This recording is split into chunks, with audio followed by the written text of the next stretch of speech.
Have you ever watched a movie that was so bad that it circled back around to being good again? I'm sure some people have seen movies like Rubber, or Velocipaster, or maybe even Tusk. Oh my god, that movie was horrifying on a psychological level. But what genre makes the most bad movies? What genre immediately comes to mind? Okay, you saw the title. Shark movies. The shark genre easily produces the weirdest, most mind-boggling movies of all time. Sharknado, Snow Monster vs. Ice Shark, Ouija Shark, Ghost Shark, anything shark. You get it. There are a lot of bad shark movies out there, but there is one that I genuinely claim to be my favorite movie of all time, and that movie is House Shark. It's a shark in a house. And somehow this movie didn't make $1 billion. It's genius! The movie was first showcased at the Nightmare Film Festival in Columbus, Ohio, and won the award for Best Horror Comedy in 2017. It was written and directed by a man named Ron Bonk. And if this movie looks like it had a budget of $0, you'd be almost right. Its budget was $15,000 and was primarily raised through crowdfunding, and about a third of that went to the effects for the shark and the gore. Now listen, if you didn't like my Outer Wilds review, you're gonna hate this review, because I loved House Shark, and this movie sucks. So what's this movie about? In summary, it's about a man named Frank whose house is possessed by a shark. Now, possessed isn't the right word, it's more like infested. His house is infested with a shark. Now, based off of the poster, you would assume that the shark is as big as a house, but it's not. It's the size of a shark. It's just in a house. So the movie opens with Frank, played by Trey Harrison, talking to his son Theo. Frank has a date for the first time in a while, and he's trying to look put together. He accidentally puts on his old sheriff badge or deputy badge or something, because Frank used to be a cop. This fact is brought up many times throughout the movie, that he used to be a cop. But how do you put on an old sheriff badge accidentally? Why was it just on his shirt? Was the last time he wore that shirt the last time he was a cop? His son points it out and he's like, oh yeah, force of habit. So clearly he's done this a couple of times. Also throughout the movie are these weird social media posts that just fly on the screen. They don't contribute to anything. They don't help with the movie. They're not video. They're pictures of social media posts, and they just happen sometimes. Why do they happen sometimes? So Frank and Theo go downstairs to meet Frank's date at the door. Theo comments about the fact that she's picking Frank up, and Frank says, "Welcome to the 21st century, son." Theo's babysitter is there. Her name is Betsy. Now Theo is probably 15 or 16 years old, if I had to guess. And I don't know why he needs a babysitter who's probably 17 to 19. I think the kid can take care of himself. Sure, he's a little Theo, but come on, Dad. Before Frank leaves, he says something that I continue to use in my vocabulary. Give me a hug. Give me a hug. Give me a hug. So Frank leaves for his date, and there's just Betsy and Theo for the rest of the night. Theo's getting tucked into bed by his, once again, babysitter, who's just a few years older than him. Who is she played by? Hang on, who is this girl played by? Samantha Varga. What has she been in? She's been in nothing else. It says that she has not acted since then, and it's unknown if she has tried to audition for anything. This is the only thing she's been in. This is her legacy. What an honor. But, as I was saying, now she makes a joke that there's a killer clown psycho underneath her bed with a hockey mask or something, and this causes Theo to be scared. What? But she jokes with him, and she leaves the light on for him so he can go to sleep, and then Betsy heads downstairs. Betsy goes downstairs to read her book, and uh-oh, what's this?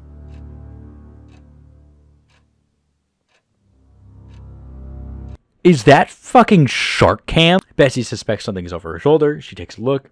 Nothing's there. Weird, right? Remember earlier how I said the shark is the size of a shark? It just disappears sometimes. Why not? Why not? Some time passes and Betsy has to go to the bathroom. Now, this movie makes some questionable choices because when Betsy gets up to go to the bathroom, she strips naked.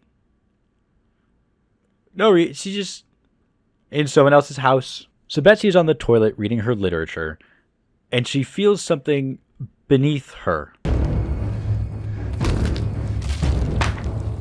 The The shark is eating her butthole! Frank gets home from his date, covered in love, and goes inside. That's where he meets Theo on the stairs, because Theo heard screaming. Because, as I said before, the shark is eating her butthole! Frank and Theo run to the bathroom where they see Betsy being eaten out. Frank tries to pull Betsy away from the house shark, not toilet shark, but fails to save her, and Betsy gets eaten. But the scene's not over yet. You actually get a glimpse of the house shark as it pokes its fin through the toilet, covered in Betsy's guts.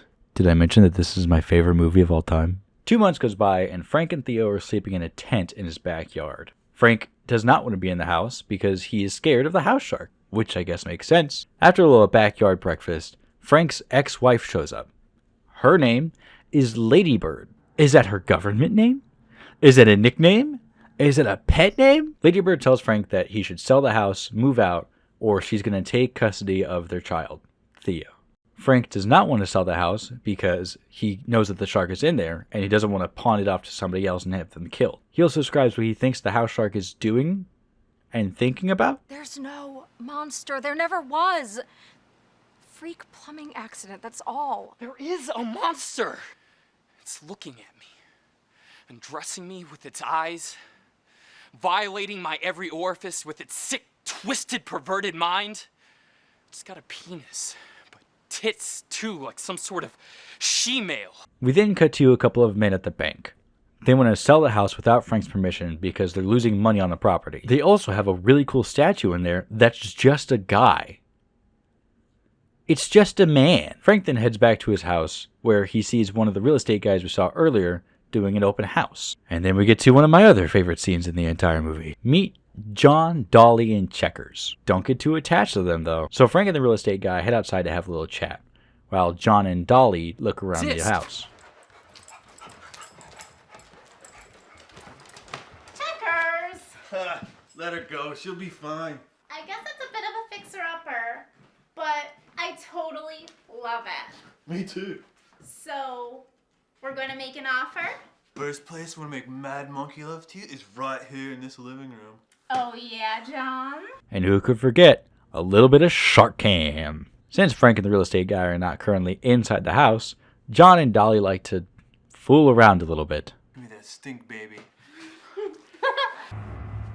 Wait, did you hear something, John? It's probably just the dog, baby. In the middle of Frank and the realtor's altercation, a girl shows up and says my favorite line in the whole movie. Shark! House shark! And she passes out. I guess the visual of the shark attacking was too much. Maybe it was just too much for her. I don't know. Frank and the realtor head to the police station to talk about what they saw at the scene. Ladybird meets Frank there to comfort him. She gives him a little kiss on the cheek, says that it's gonna be okay, and she goes around him in a weird way. To get where she had to go, she went around him the wrong way.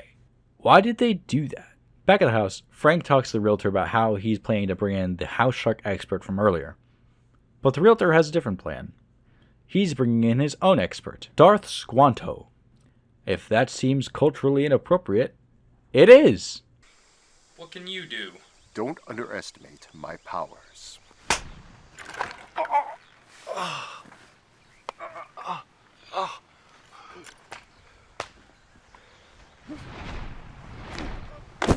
Darth Squanto readies up to fight the house shark alone. He heads to the door, bids farewell to his two friends, and dies. Darth Squanto dies. And then we get another social media post out of it, so that's something. After this incident, a little girl on a bike and her friends roll up to Frank. She kicks him in the nuts and drops him to the ground, saying that John and Dolly from earlier, the butthole couple, they're going to adopt her. Who is this child? Who put her here? Next, we're taken back to the real estate agent's office where we meet a new character, Abraham, played by Wes Reed. Abraham's primary character trait, he sucks. Anytime Abraham is talking or on screen, it is very boring. It is very drawn out. He's got monologue after monologue that draw on for minutes after minutes after minutes. You knew I'd come. I'll catch this nugget for you. But it ain't gonna be easy. It's a bad fish or mammal or sharky thing. It's not like selling a house down in the valley. I hate Abraham because the character is boring. What he has to say might be important, but the way he speaks and just how long it takes, it's so uninteresting. Dig a hole. A little shaking. I don't care. But the bank essentially employs Abraham, who I guess according to the IMDb page is an ex-real estate agent, but they hire him to go get the house and try to sell it, basically. Back at the house shark expert, Zachary, played by Michael Merchant, shows up. He is German, which means his character does this cool thing where he says, how you say, before very simple things. Let me get the fire started. It's okay. I'm how you say, good. That's a choice, I guess. Zachary does a little walk around the house with Frank and finds something interesting in the window. What's that attached to his finger? It looks like an anus. This movie likes buttholes. Zachary and Frank go to the bar for a little powwow where they run into Abraham. They finally join their crew together and then they head to the house. Oh, another social media post. They start boarding up all the windows and doors of the house so the house shark can't get out.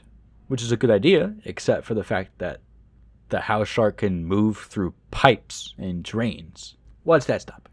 Abraham swallows the key so they can't get out either, just locking themselves in that house with a house shark.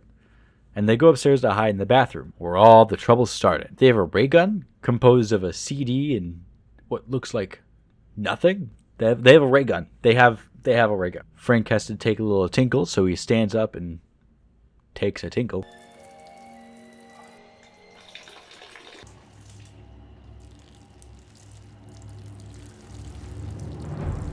Did I mention that this is my favorite movie of all time?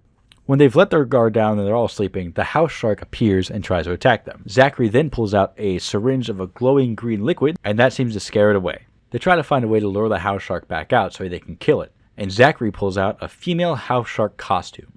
They think if they can have a female house shark, that will attract the male house shark, and they can mate, but before they mate, they're going to kill the house shark.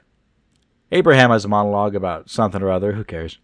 And the house shark shows up. This time, though, the house shark has arms and claws and its own space gun. So there's a house shark. It has claws and a space gun, and it's straight. Okay. They scare the house shark away, and it flees into the cupboards beneath the kitchen sink. Zachary actually gets mad that they tried to kill the house shark and says that he wanted it alive. Darn it, Abraham!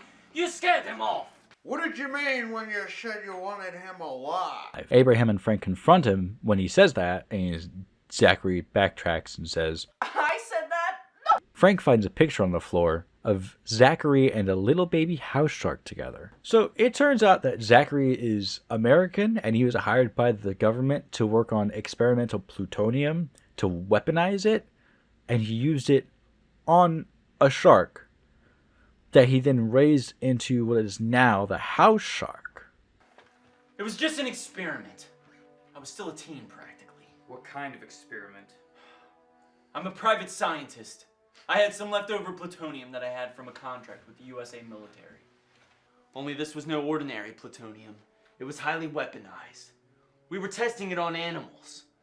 It was designed to rapidly increase their intelligence, to give them knowledge on weapons and hand-to-hand combat, and superpowers such as camouflage and transmutation.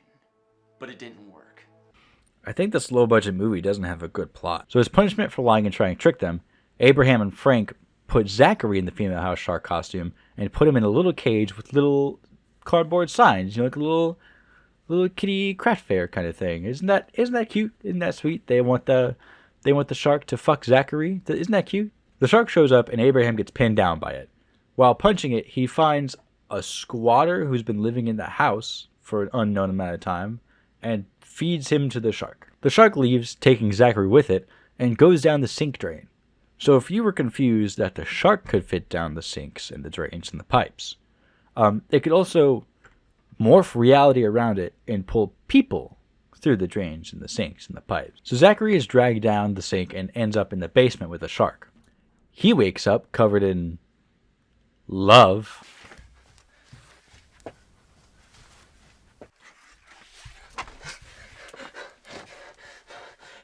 just left me with them. I'll get them for this. And vows revenge against Frank and Abraham. The shark shows up again. The real estate guy from earlier shows up and starts beating the shark with a bat. Frank and Abraham are confused and ask how he was there, saying that he was here the whole time. The shark eats the real estate guy and leaves. Again, while all this is happening, Zachary is downstairs in the basement, covered in love, still, and blows up the water heater to flood the house.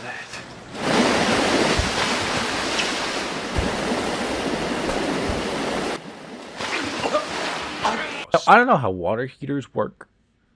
But if this water were to hypothetically flood the house, would that water be boiling, or do I not know how water heaters work? So the house floods with really bad water effects, and Frank and Abraham are at the top. They have to swim down to the basement to turn the water off. And by swim, I mean walk like they're in slow motion. That might be the same.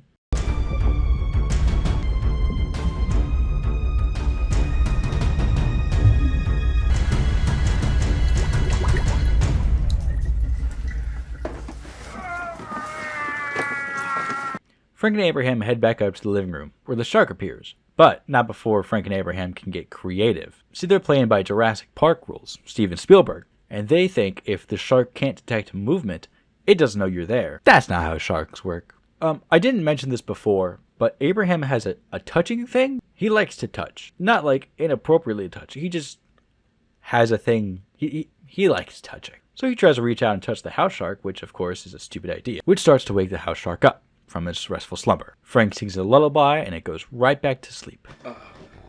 Hush, little house shark, now don't you wake. Mama's gonna wake you, so you mistake. Until it leaves again.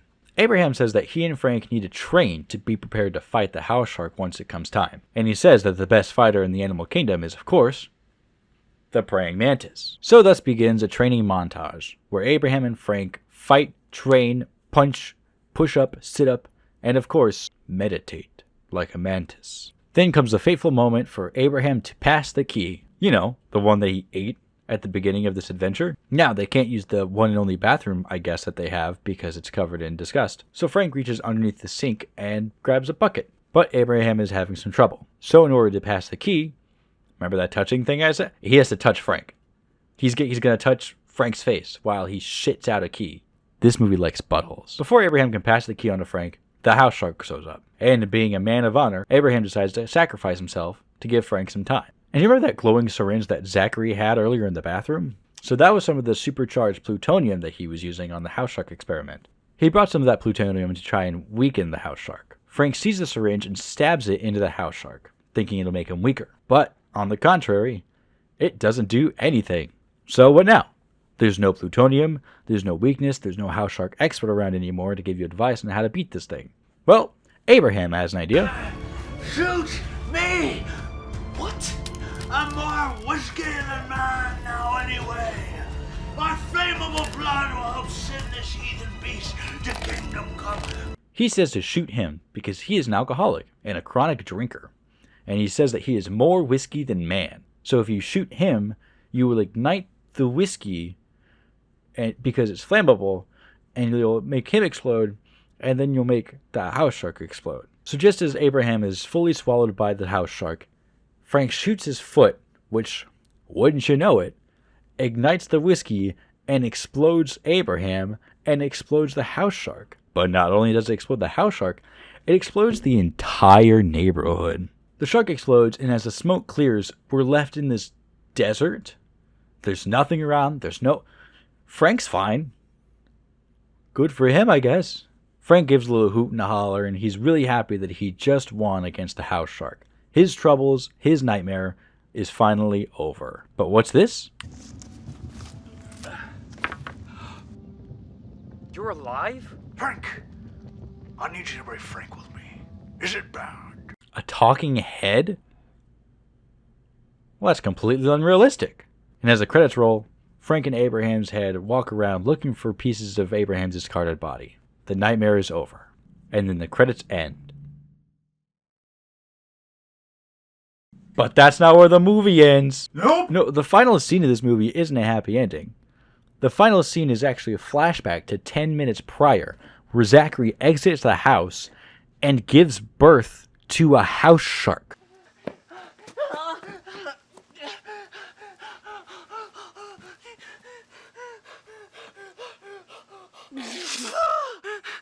I don't know how much longer I can hold this.